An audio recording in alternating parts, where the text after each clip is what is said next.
Hello, this is Dr. Foojan Zeine, and this is the tip of the week.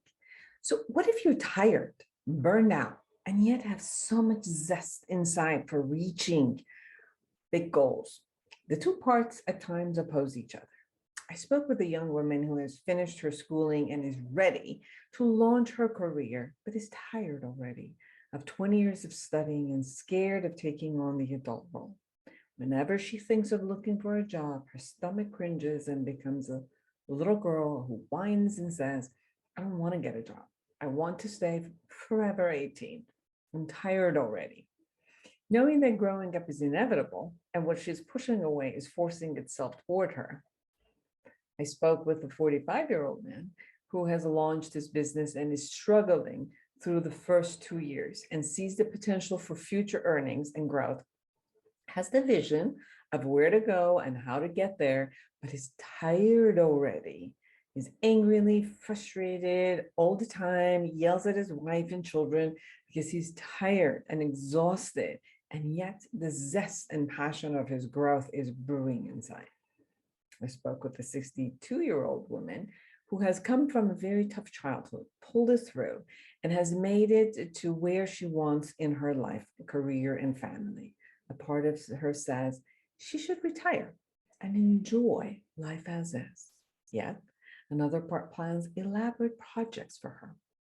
Her body can't take it anymore and won't cooperate. She's tired and no longer has the stamina for lofty vision. Another man I spoke with wants to take off and share his skills with the world, and his fears of playing big and being known and being harmed if he's known stops him. He's tired of taking a risk and losing it all. Well, what can you do when one part of you is desiring to run forward and another is tired already, sitting and not moving, or just pure scared? The short answer is lots of good negotiation between the two parts. It's important first to distinguish between fantasies and goals, realistic fears versus irrational fears, temporary setbacks versus the conditions versus temporary setbacks and conditions versus permanent or ongoing phase of life changes.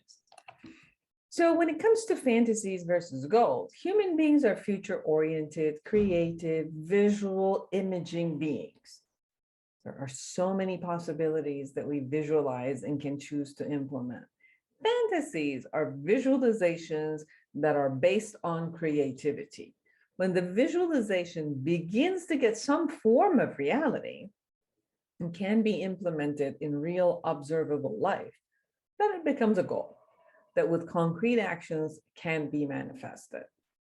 Realistic fears versus irrational ones. Well, they're real dangers, people or situation that can harm us.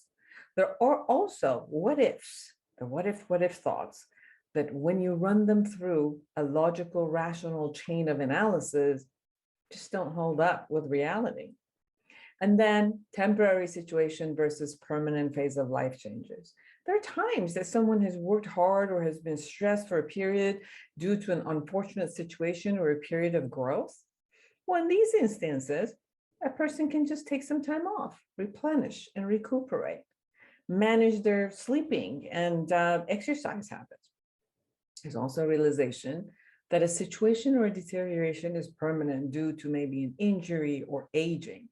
In this stand, we need to respect the new phase, grieve for the old ways of being, the energy we used to have and the zest, and adapt our lives to the new energy level or abilities. I've noticed that the two sides of me negotiate constantly. One party is excited to conquer the world, gets giddy, filled with the zest of life, while another gets tired and does not have the capacity nor the energy to do as much as I used to. At 60 years of age, my body can't operate without 8 hours of sleep and can't even multitask as well as I used to.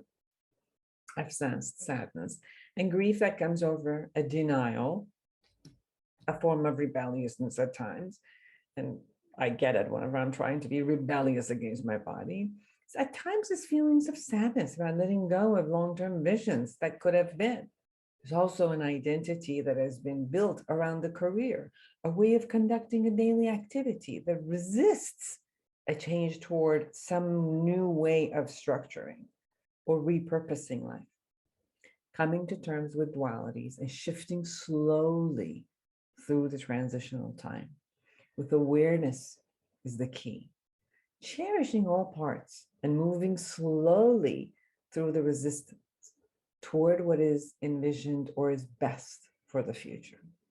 For the young lady who's needing to say goodbye to teen years and embrace adulthood, or the woman who needs to say goodbye to a full-time career and cherish quieting down and enjoying other parts of life, it will all be a transition from one phase of life to another.